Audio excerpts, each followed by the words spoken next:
semble très important de vous donner la parole aux jeunes, donc c'est-à-dire à vous.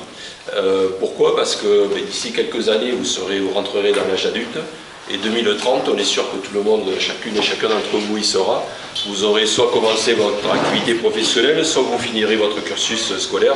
Peu importe, à cette période-là, donc vous serez dans le monde des adultes. C'est quand même quelque chose qui nous entoure dans la vie de tous les jours. Et on apprend beaucoup de choses, on fait des sorties, on découvre. C'est vraiment une option de découverte. C'est important pour tout le monde parce que l'écologie, c'est l'avenir. La nature, c'est un peu grâce à ça qu'on est là. C'est important, quoi, la planète, c'est le plus important. Et si on n'en prend pas soin, plus tard, nos futurs enfants et tout ça, ils n'auront pas d'avenir. C'est important pour pas que notre monde il pourrisse en quelque sorte, pour pas qu'il devienne mauvais, qu'il y ait des déchets de partout, que ce soit moche, quoi. Ils ont été attirés aussi par l'écologie, l'agronomie, territoire et développement durable. C'est un ensemble. Et ils sont venus aussi au lycée agricole, je pense, pour des raisons aussi d'espace et de qualité de vie, puisque la plupart sont internes. Mais ils sont motivés quand même à leur manière.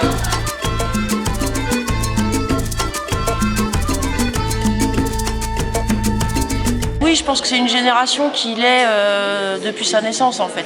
Moi j'ai bien senti, ça fait 15 ans que j'enseigne et je vois bien que c'est quand même quelque chose qui aujourd'hui n'a plus besoin d'être enseigné, ils en ont conscience en fait. L'agriculture dans le Gers, ça représente 30% de la richesse. Mais il n'y a que 2% d'agriculteurs dans le Gers, de la population. Par contre, il y a 15% des salariés qui travaillent dans l'agricole. Donc il y a plein de métiers dans l'agriculture. Donc je posais la question, est-ce qu'il y a parmi vous des gens qui veulent se destiner à des métiers dans l'agriculture? Vous avez pensé déjà? Ou pas? Oui? Qu'est-ce que tu voudrais faire? Élevage. Élevage? Tu viens d'une famille agricole? D'accord. Élevage aussi? Éleveur. Éleveur aussi? C'est bien parce qu'actuellement l'élevage est un peu en difficulté. Voilà, donc on en reviendra ça en deuxième partie. Troisième partie, vous viendrez présenter ce travail de réflexion et ensuite on échangera pour terminer ensemble cet après-midi.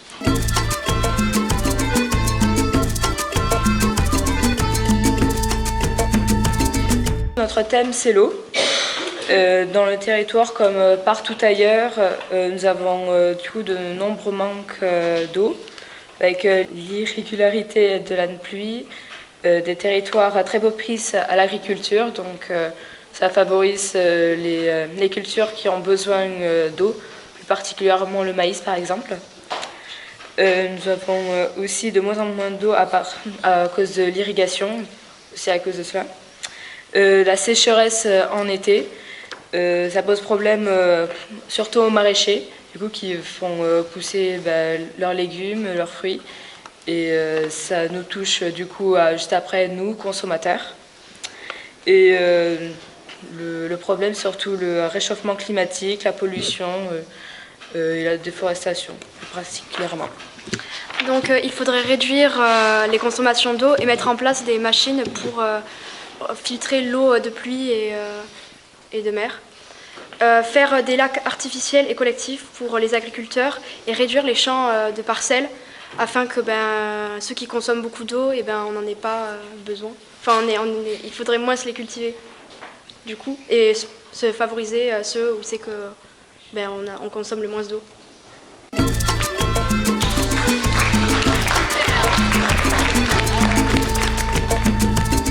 Alors notre thème, nous, c'est l'alimentation.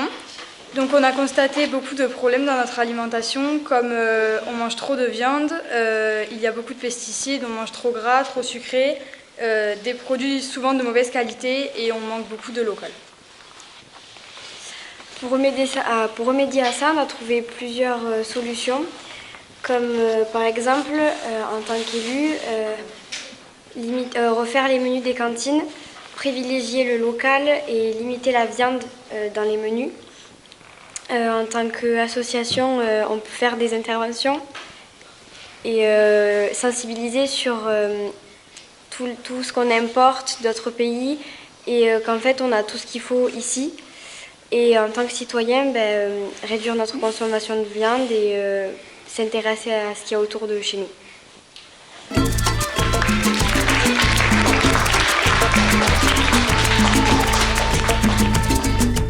Réchauffement climatique. On peut constater un nombre infini de dégâts dus au dérèglement climatique. Ce fait est à la une des médias depuis des années. Le monde entier est touché par des cyclones, des tempêtes, avalanches, feux de forêt, sécheresses et beaucoup d'autres. Dans le sud-ouest de la France, on constate des sécheresses, l'imperméabilisation des sols, l'inondation, quelques feux de forêt, un manque d'eau, la pollution des villes, l'agriculture intensive, les restrictions d'eau, les cours d'eau pollués, le dérèglement des saisons et beaucoup d'autres. Les actions pour limiter les dégâts peuvent être la sensibilisation de la population, la plantation d'espèces d'arbres variés, limiter la monoculture, l'ajout de fossés, la favorisation des transports en commun, tenter de développer et de protéger les espèces en danger et planter des cultures qui n'ont pas besoin de beaucoup d'eau.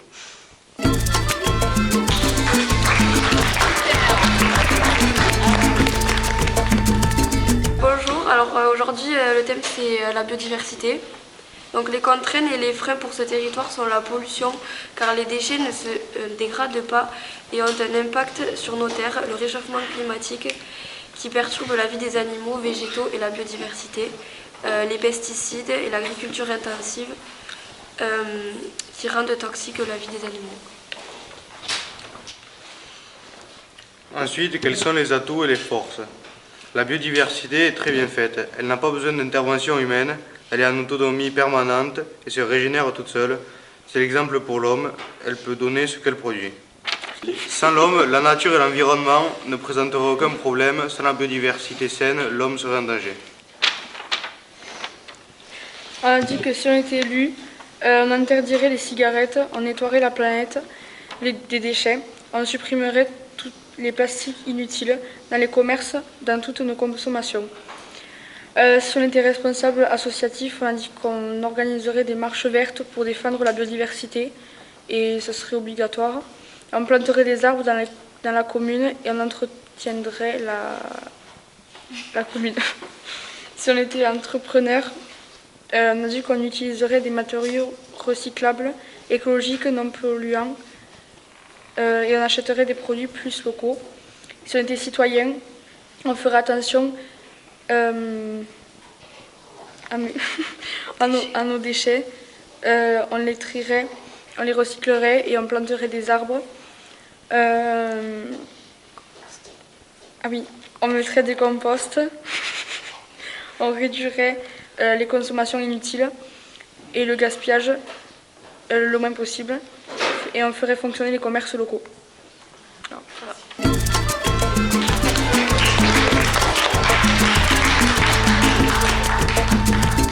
Alors notre thème c'est la transition agricole et alors comme idée on avait déjà pour un peu redynamiser le territoire, c'est de trouver des solutions pour faire revenir les jeunes qui partent dans les villes lorsque les agriculteurs partent à la retraite, pour qu'ils puissent récupérer les exploitations agricoles, pour que tout cela continue. Donc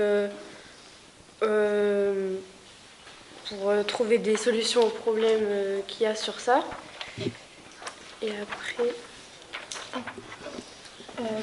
il faudrait changer le mode d'agriculture, faire des céréales et élever des animaux qui ne nécessitent pas de grosses quantités d'eau. Pour les jeunes générations, adopter l'agriculture en mode récente, c'est-à-dire essayer de faire de nouveaux outils ainsi que de nouvelles cultures.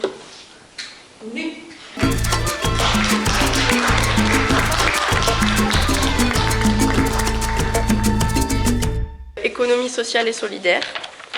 Et du coup, on a eu 2 idées de projet. Le premier, ça serait de créer une épicerie solidaire pour créer de l'emploi et pour redynamiser le village. Mais également dans les petits villages que chaque gérante d'une épicerie ou d'une entreprise essaie d'embaucher des gens en difficulté pour trouver plus d'emplois dans certains villages où il en manque. Voilà. Ensuite, comme deuxième idée, on a décidé on a pensé à ouvrir le lac de Perchède à la pêche. Et comme ça, on pourrait ouvrir une guinguette et une cabane avec des outils de pêche, où ils vendent des outils de pêche. Et comme ça, la guinguette et la cabane, elles vont pouvoir mettre à disposition des métiers pour des personnes en situation de handicap ou d'autres personnes qui n'ont pas de travail. Voilà.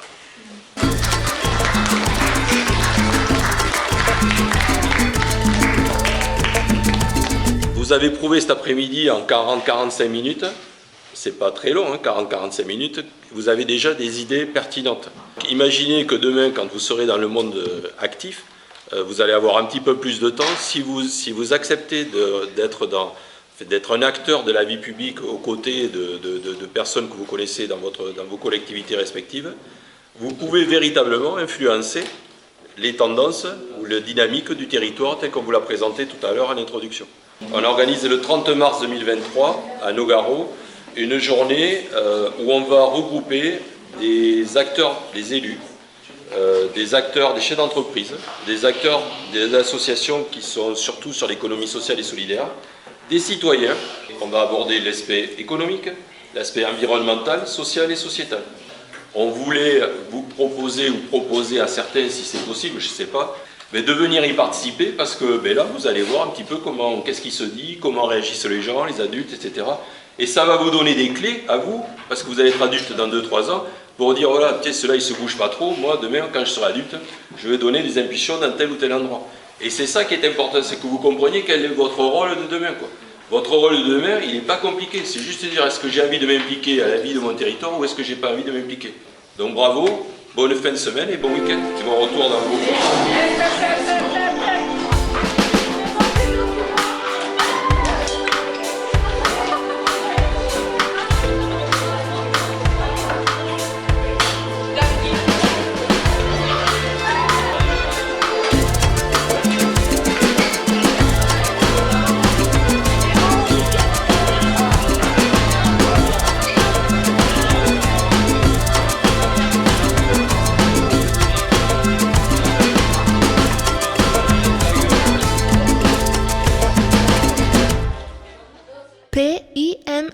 PIMAO.fr